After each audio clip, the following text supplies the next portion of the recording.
ato ning i-plaster nga mga pulong sa Dios aron atong may pahibalos kadaghanan ug unsa di ay na-record diri sa kasulatan, biblical based, biblical doctrines.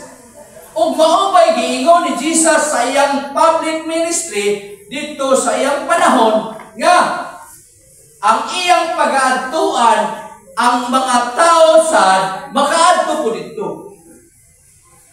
Pag-adto ka, atong pasultion. Ubay-ubay ni nga mga teksto mga igsuon, atong lugwayan kaayo atong mga hunahuna, ang atong mga kasing-kasing, himuon atong malinawaton o unsay nasulat sa balaan nga kasulatan. Walay tao nga nakasakang adto sa langit sumala sa Juan 3:13. Juan City 33 ug 34. No, kung hil ba, kung kanang pag-adtuan ni Jesus, ang tao po makaadto man po dito. Busa si Jesus mingon, sa diutay pa nga panahon kauban ako ninyo. Ug ako moadto kaniya nga nagsugo kanako.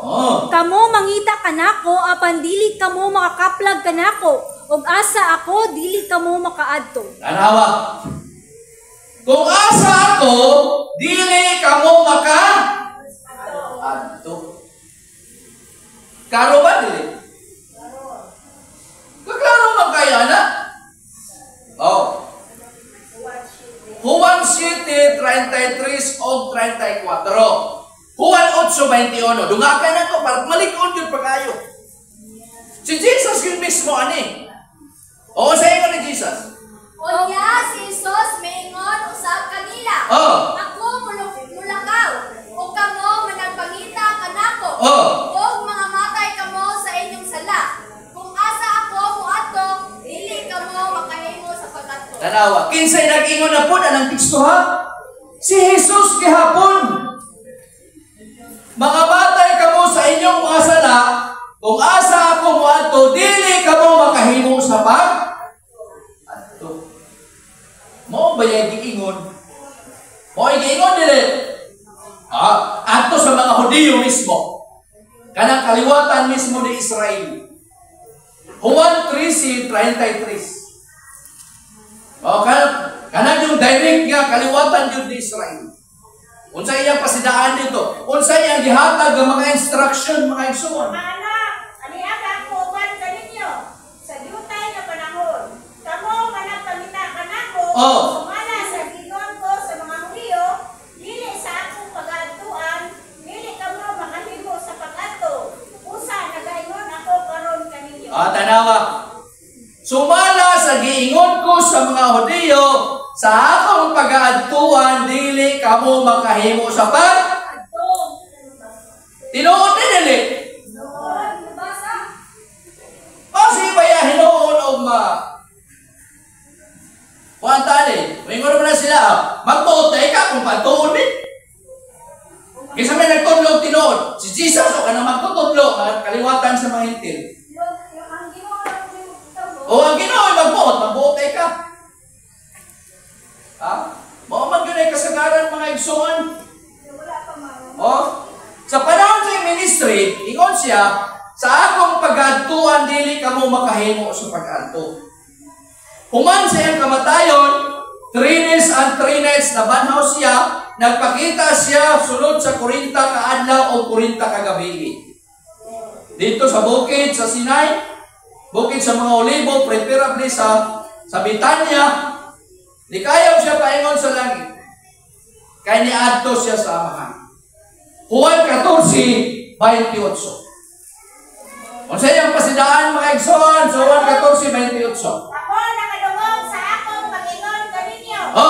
Ako mugikan o mubalik kaninyo. Mubalik kaninyo. Kung naigugmang kamo kanako, managkalipay kamo unta. Tungod sa pag-ingon ko.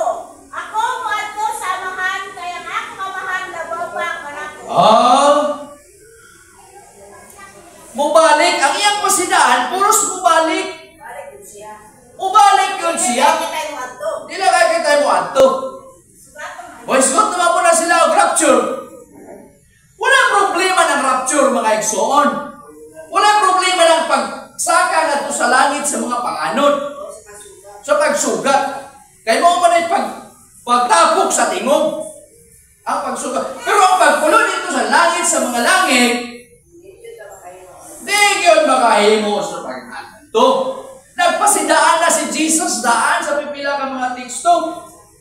Muadto si siyang amahan, kahiyak amahan, labaw pa kaniya. Mo nang sa Juan 14:3. Kung sa kaingon sa Juan 14:3. Kung ako makaadto na, o makaandam ka ninyo o kapit, muani ako pag-usap. O pananoon ko kamo, upan gayon kanako. Aron nga kung asa ako maato. Ato usap. Usap kamo. Asa man siya nagsultian ang dapita, mga igsoon. Element of the story. Karakter, setting, o plot. Asa man siya nagsultian na, sa yuta, sa langit. Muanhi ako pag-usap. Punto sa butika dito, putamang tiyang mga tiil rin sa yuta. Kung asa siya, ito, usap ka mo. Kaya nga nung muanhi man siya. Tungod kay gipasidan-an na niya ang mga tao nga dili kamo makahimo sa pag-adto. Tinuod dire, mo may giingon dire mga igsoon. Iyang gisaad gani sa iyang mga katawhan, gisaad niya sa iyang mga apostolis. Sa mga tao nga nialagad sa Dios ni Abraham, ni Isaac, ni Jacob. Juan 14 versikulo 18. Unsa may saad? Dili ko kamo pagabiyaan ng mga ilo. Magabalik ako manigid. Dili ko kamo pagabiyaan ng mga ilo, magabalik ako ka. Awa. Kaliko na ba anak ang mga teaching ko? Kaliko naman anak ang mga pagtulunan ni Kristo?